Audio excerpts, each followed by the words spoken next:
Halo, ketemu lagi di Hobi Kayu. Video kali ini tentang gergaji manual. Kayaknya kemarin juga ada yang tanya, terus juga request soal jenis-jenis dan rekomendasi gergaji. Kemarin juga ada yang tanya, kenapa videonya akhir-akhir ini tentang manualan terus. Mungkin kalau saya bikin video, bikin konten itu biasanya semi tematik. Jadi beberapa bulan lalu kita bahas soal finishing, sebelumnya power tools. Sekarang sampai akhir tahun kayaknya kita akan bahas tools manual. Oke, kembali ke gergaji, khususnya untuk gergaji kayu. Dan sekali lagi, saya bukan ahli tentang perkakas atau perkayuan. Jadi kalau teman-teman ada yang mau nambahin atau koreksi, nanti tinggal tulis saja di komentar. Oke, jenis-jenis umumnya ada dua. Ada dua jenis gergaji kayu manual. Mungkin bukan cuma manual ya, di mata pisau sirkular gitu atau benzo juga sama. Jadi ada gergaji belah dan gergaji potong, atau istilahnya rip cut dan cross cut. Jadi belah itu berarti kita belah kayu mengikuti grainnya, mengikuti seratnya. Ini belah. Kalau potong berarti kita cross cut, memotong serat. Yaitu bedanya. Gergajinya juga sedikit berbeda. Kalau untuk belah itu biasanya giginya tuh sudut kemiringannya itu 90 derajat, kira-kira 90 derajat umumnya, terus dia lurus, jadi tidak selang-seling. Kalau untuk yang cross cut atau potong, dia biasanya selang-seling matanya, yang satu agak ke kiri, yang satu agak ke kanan. Ada juga yang kombinasi dia setiap berapa gigi ada galet, ada cekungan besar. Nah, ini yang kombinasi. Untuk yang Jepang ada yang Takagi, merek Takagi yang kombinasi, yang saya udah coba. Terus ada Stanley yang jet cut. Tapi tadi saya cari di marketplace, untuk yang Stanley nggak ada, yang versi westernnya. Mungkin belum masuk ke Indonesia. Tapi seingat saya pernah coba punya Stanley, mungkin pas eventnya Stanley gitu, saya lupa. Tapi yang jelas di marketplace itu belum ada. Oke, itu dua yang paling umum, belah dan potong. Terus ada lagi gergaji yang specialty, jadi khusus. Misal gergaji backsaw atau tenon. Kalau gergaji backsaw, tenon, biasanya untuk bikin sambungan, bikin dovetail, itu dia ada spine-nya, ada tulangannya di atasnya. Karena biasanya matanya atau bilahnya ini dia tipis, dia dikasih tulang biar dia pas kita motong tuh nggak goyang-goyang. Untuk versi western, versi barat, tenon saw atau backsaw, ada juga dovetail saw. Kalau versi Jepangnya, dia dozuki. Dozuki ini juga sama, dia ada spine-nya, ada tulangnya, biar bisa lebih lurus. Oke, terus untuk jumlah gigi. Nah, kalau di gergaji kayu yang manual, itu namanya TPI atau tit per inci. Jadi jumlah gigi per inci. Nah, ini sama dengan mata pisau sirkular, dia kan ada 24T, ada 40T.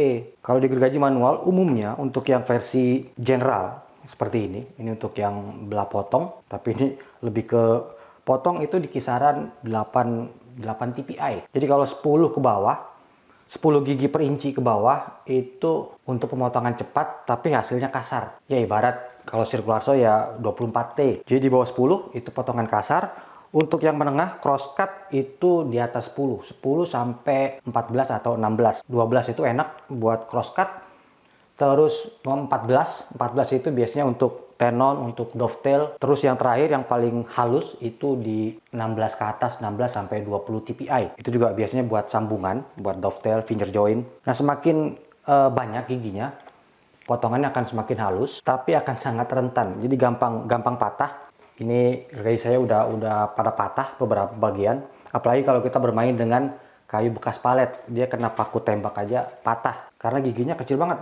Ini di sini dia untuk yang Jepang ini, pulsau ini dia 19 TPI. Jadi kecil-kecil banget. Terus terakhir jenis gergaji untuk flush trim. Jadi untuk ngetrim, misalnya kita pasang dowel buat kita motong. Jadi fleksibel dia. Ini punya Z-Saw, kemarin saya beli harganya 100 ribuan, cuma refillnya aja. Rencana saya mau bikin handle-nya. Oke, itu jenis-jenis beberapa jenis-jenis gergaji kayu manual. Sekarang ke rekomendasi. Sebelum kita ke rekomendasi, ke stylenya dulu. Jadi kalau gergaji yang seperti ini istilahnya western, sama juga kayak serut ya, ada western style, ada Japanese. Kalau untuk gergaji cuma ada dua, kayaknya yang paling umum, yang western, yang seperti ini yang paling umum di Indonesia, sama gergaji Jepang. Nah, kalau di Indonesia tuh untuk yang western itu bisa dibilang sedikit jenisnya. Kebanyakan ya cuma seperti ini, buat belah atau buat potong, dan giginya besar-besar dan jarang-jarang. Terus kadang saya suka kesel sendiri kalau mau apa ya, kalau ngelihat di toko online gitu atau di kemasan, kenapa nggak pernah ada, bukan nggak pernah ya, jarang banget ada informasi TPI-nya. Jadi nggak tahu tokonya males ngasih info berapa jumlah gigi per incinya, atau memang brandnya nggak mau ngasih tahu. Jadi kalau belanja online untuk beli gergaji itu agak sulit kalau yang western, karena infonya tuh nggak ada info berapa gigi gitu. Jadi kadang suka ngeselin. Untuk western, dia ini gergaji push, jadi gergaji dorong. Berbeda dengan Jepang itu gergaji tarik. Ini kayaknya mejanya terbalik, klemnya ada di situ. Untuk western, gergaji western ada istilahnya, atau ada yang namanya saw bench. Saw bench itu bangku buat kita gergaji. Itu enak banget, karena kalau kita pakai gergaji western, itu paling enak posisi kita di atas bangku, terus badan kita neken kayunya, lalu kita dorong ke bawah. Itu posisinya enak. Ini saya lupa udah diasah atau belum, karena kalau kita beli gergaji yang versi seperti ini, yang murah meriah, itu kalau baru beli, itu mesti diasah dulu, dan juga mesti sering-sering diasah.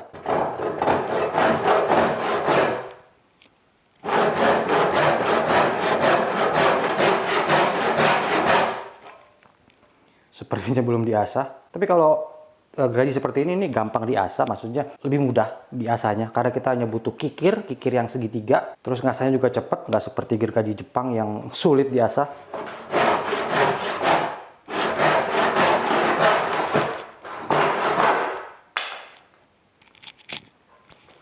Oke, hasil potongannya ya kasar karena giginya besar-besar dan jarang-jarang. Oke, itu western, jadi mesti didorong. Nah, ini kemarin saya eksperimen, jadi handle-nya gergaji western, tapi mata pisaunya gergaji Jepang. Jadi saya balik. Kalau untuk pemotongan kasar dari kayu gergajian gitu, saya potong kasar buat nanti dipotong di table saw, saya lebih suka yang dorong. Jadi kalau untuk kasar, saya lebih suka western dibandingkan yang Jepang.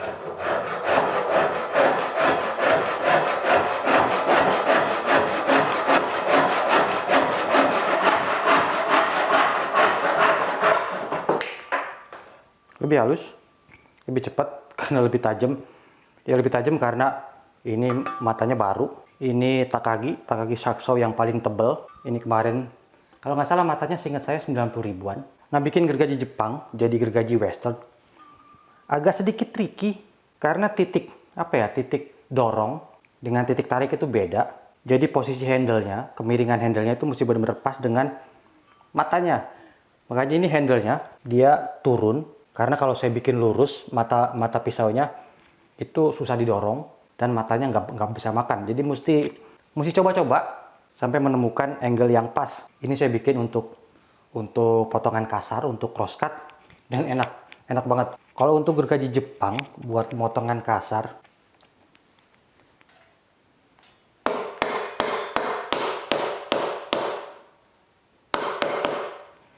kalau misalkan berdiri, saya kurang begitu nyaman.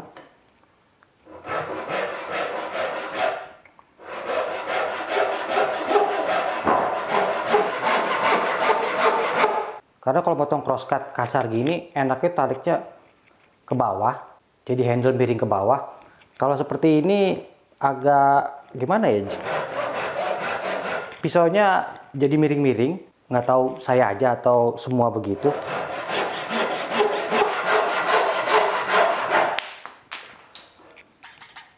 Ini matanya Takagi juga, Takagi Shark Saw yang 225. Ini yang fine, yang halus. Kalau gergaji halus ketemu jati perhutani kayak gini kerasa. Nah, kalau untuk gergaji sambungan, tenon atau dovetail, kayaknya kita ganti kayu dulu. Kayak untuk gergaji tenon atau gergaji sambungan, itu dia bisa motong crosscut, bisa potong, bisa juga belah. Dan hasilnya bisa presisi, bisa halus, dan celah gergajian itu kecil banget. Ini juga sama kalau misalkan untuk posisi seperti ini, untuk bikin finger joint atau bikin dovetail, nggak tahu kenapa saya lebih suka yang western daripada yang Jepang. Yang Jepang saya suka untuk pemotongan stok, jadi pemotongan bahan untuk dirakit. Karena kalau untuk motong seperti ini, walaupun dia pendek seperti ini, nariknya itu saya kurang nyaman.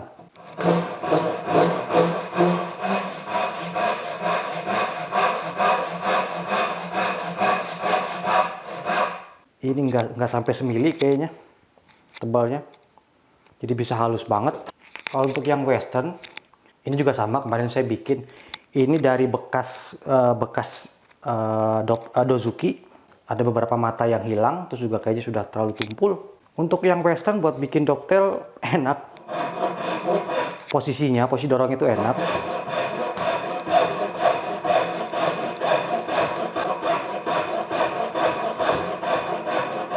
Ini juga sama karena dari mata yang sama. Kalau untuk kenyamanan buat saya, untuk belah saya suka pakai Ryoba atau pakai yang multi maksudnya yang hybrid, bisa potong bisa belah. Untuk pemotongan kasar saya lebih suka yang western, yang modelnya didorong. Terus untuk pemotongan stok saya lebih suka gergaji Jepang, khususnya yang crosscut Kataba.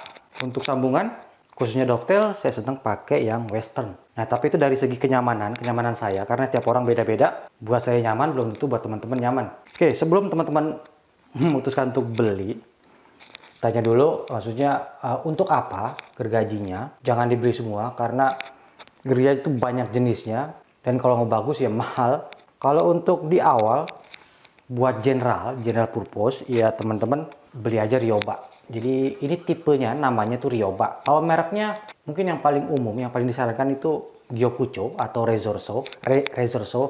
Nanti saya tulis di deskripsi biar lebih enak teman-teman nyarinya. Ada Liveso, ada juga Takagi, Sharkso, ada lagi Zetso. Mereknya banyak. Yang jelas kalau beli gergaji Jepang, beli yang benar-benar gergaji Jepang, yang dari Jepang, bukan gergaji Jepang yang buatan Cina. Karena itu beda banget rasanya. Dan di marketplace kayaknya banyak banget itu gergaji Jepang yang murah, yang dari Cina. Tidak disarankan, mending beli yang beneran gergaji Jepang. Kalau misalkan belum ada budgetnya, beli refillnya aja, beli isi ulangnya aja. Terus handle-nya bikin. Oh iya, Ryoba ini dia punya dua sisi mata. Yang satu buat potong, matanya halus dan rapat-rapat. Terus yang buat belah, yang giginya besar dan jarang-jarang. Jadi dengan satu gergaji ini bisa untuk semua, bisa untuk belah, bisa buat untuk potong, bisa juga buat bikin sambungan. Jadi bisa dibilang lebih hemat dibandingin dengan yang western, karena Ryoba yang beneran Jepang itu buat di awal dan buat belajar tuh enak banget dan lebih murah. Karena kalau kita pakai yang western itu kita mesti punya banyak gergaji belah, gergaji potong, sama gergaji sambungan. Jatuhnya nanti akan lebih mahal, apalagi kalau yang branded. Kalau untuk gergaji kasar, ya gergaji seperti ini aja udah cukup. Tinggal teman-teman cari yang giginya kalau bisa di atas 8. 10 mungkin masih ada di Indonesia. Cuma saya kurang hafal apa aja itu. Kalau untuk mereknya mungkin yang seperti ini ada Bahco, kalau nggak salah namanya. Terus ada Sklipper, cap mata itu juga lumayan. Nanti saya tulis di deskripsi. Terus terakhir tentang ngasah gergaji Jepang. Sebenarnya sih bisa diasah.